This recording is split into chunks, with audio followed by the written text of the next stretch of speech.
जय हिंद साथियों, नमस्कार। मैं प्रभुदान चारण आप सभी का हार्दिक स्वागत करता हूं, अभिनंदन करता हूं।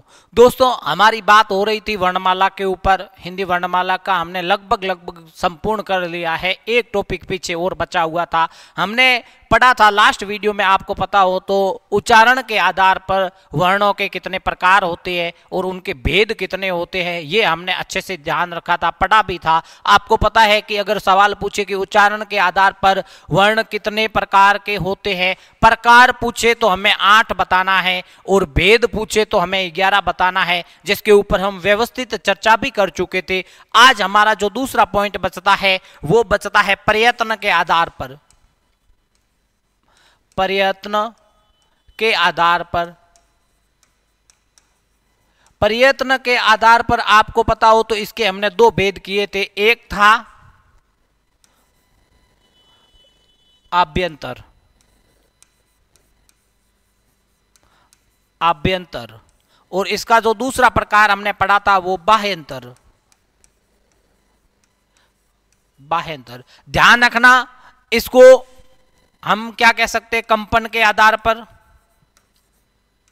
कंपन के आधार पर, और इसको ध्यान रखना श्वास वायु के आधार पर,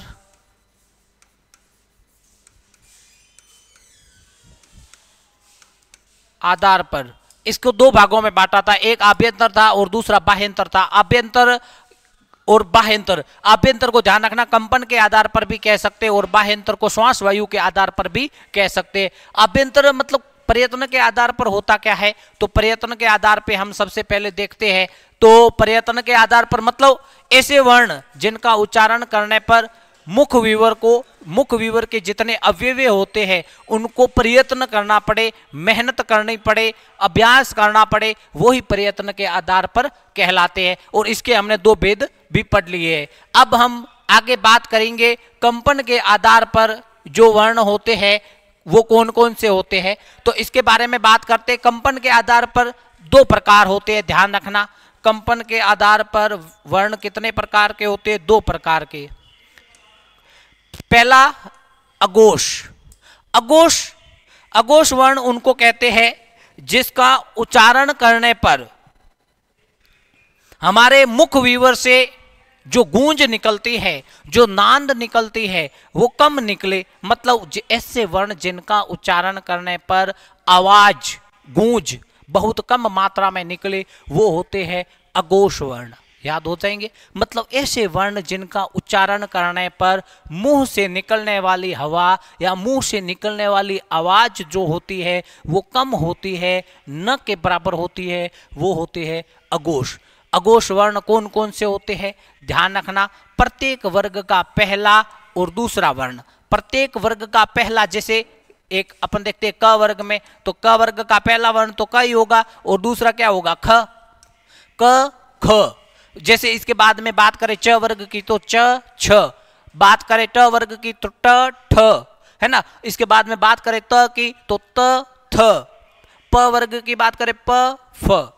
तो ये वर्ण ऐसे है जिसको हम अघोष कहते हैं, यानी कि प्रत्येक वर्ग का पहला और दूसरा, प्रत्येक वर्ग का पहला और दूसरा, प्लस श स श, तीनों स अघोष माने जाते हैं। विशेष तौर पे ध्यान रखना, तीनों श अघोष माने जाते हैं। और इसके स्थान साथ में एक आता है विसर्ग। विसर्ग आता है ना, इस प्रकार के 2 बिंदी लगी हुई होती है, ये भी अघोष की श्रेणी में माने जाते हैं। तो अब आप अघोष को कभी नहीं भूलोगे। देखो 1 2 1 2, यानी प्रत्येक वर्ग का पहला और दूसरा, प्रत्येक वर्ग का पहला वर्ण और दूसरा वर्ण, प्लस श श श, यानी तीनों श और उसके साथ में विसर्ग, उसके साथ में विसर्ग। ह नहीं आएगा यहाँ, विशेष तौर पे ध्यान रखना, स श श ह साथ में नहीं करना है। अब गांठ बांध करके ले लो, तीनों श प्लस विसर्ग और प्रत्येक वर्ग का पहला और दूसरा वर्ण, ये क्या कहलाते हैं? अघोष। क्या कहलाते हैं? अघोष। बात करते हैं सघोष की या घोष की।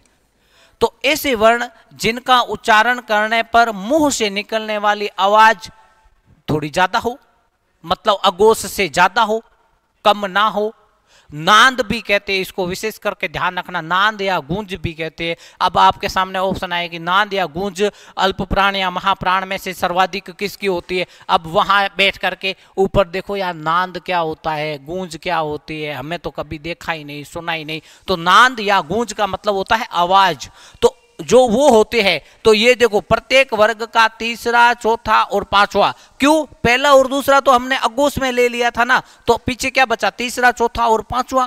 पहला और दूसरा तो अगोश में चला गया, तो पीछे बचा घोष, घोष में तीसरा, चौथा, पांचवा, पांचवा। इसके अलावा य, र, ल, व और ह, विशेष तौर पे देख लेना।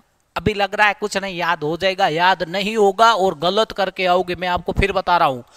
प्रत्येक वर्ग का तीसरा, चौथा, पांचवा प्लस य, र, ल, व और ह, य, र, ल, व, ह यहां आएगा, अघोष में नहीं आएगा। विशेष तौर पे ध्यान रखना, ह किस में आता है, सघोष में आता है, घोष में आता है, अघोष में ह नहीं आता है। इसके अलावा ड, अड, अड, अढ, ये दोनों भी सघोष माने जाते हैं, ध्यान रखना, अड, अड। इसके अलावा स्वर, स्वर के साथ में अनुस्वार, ये सारा मैटर किस में आता है, सघोष में आता है। वापस देखो, प्रत्येक वर्ग का तीसरा, चौथा, पांचवा, क्यों लिया हमने ये बताओ भाई, प्रत्येक वर्ग का तीसरा, चौथा, पांचवा ही क्यों लिया हमने। अरे क्योंकि पहला और दूसरा अघोष में चला गया है ना, पहला और दूसरा अघोष में गया, तो पीछे क्या बचा, तीसरा, चौथा, पांचवा ही तो बचा है ना, तो उनको ही यहां लिया है हमने। अब श, श, श तीनों ऊपर ले लिए, तो फिर इससे पहले आता है य, र, ल, व, य, र, ल, व, श, श, श, ह, बोलते हैं ना, वर्णमाला याद है ना आपको।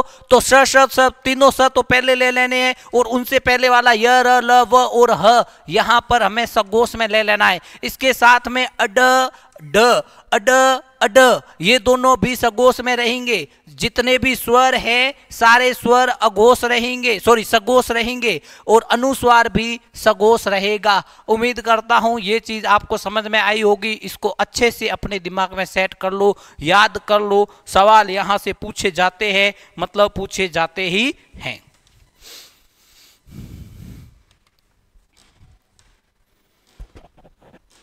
अब बात करते हैं इसका जो दूसरा भेद होता है श्वास वायु के आधार पर। श्वास वायु के आधार पर भी इसके दो भेद किए जाते, एक किया जाता है अल्प प्राण, दूसरा होता है महाप्राण। अल्प प्राण और महाप्राण। अल्प का मतलब क्या होता है, कम, और प्राण का मतलब क्या होता है, वायु।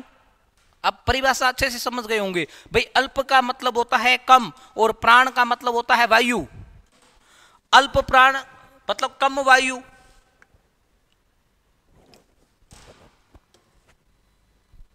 यानी कि ऐसे वर्ण जिनका उच्चारण करने पर मुंह से कम मात्रा में हवा या वायु बाहर निकलती है, वो अल्प प्राण कहलाते हैं। समझ में आ गया भाई। अल्प का मतलब कम और प्राण का मतलब वायु।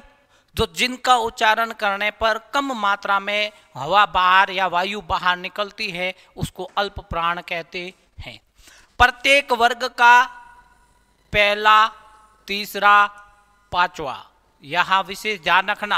आप फिर भूल जाओगे किसमें, कंपन के आधार पर और श्वास वायु के आधार पर भूलना नहीं है, विशेष ध्यान रखना।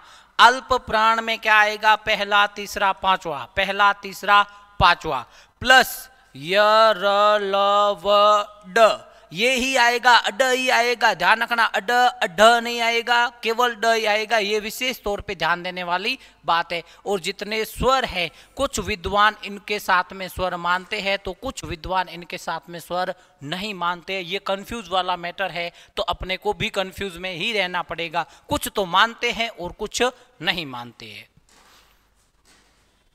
तो अल्प प्राण कौन कौन से हो जाएंगे, अल्प प्राण हो जाएगा पहला, तीसरा और पांचवा, य, र, ल, व, अड, और कुछ विद्वान इसके साथ में स्वर को भी मानते हैं। बात करें महाप्राण की, तो परिभाषा आपको पता ही है, समझ में आ गई होगी कि ऐसे वर्ण जिनका उच्चारण करने पर जो वायु है मुंह से अत्यधिक मात्रा में बाहर निकलती है उसको महाप्राण कहते हैं। महाप्राण भाई पहला, तीसरा, पांचवा हो गया, तो फिर बचे क्या, दूसरा और चौथा।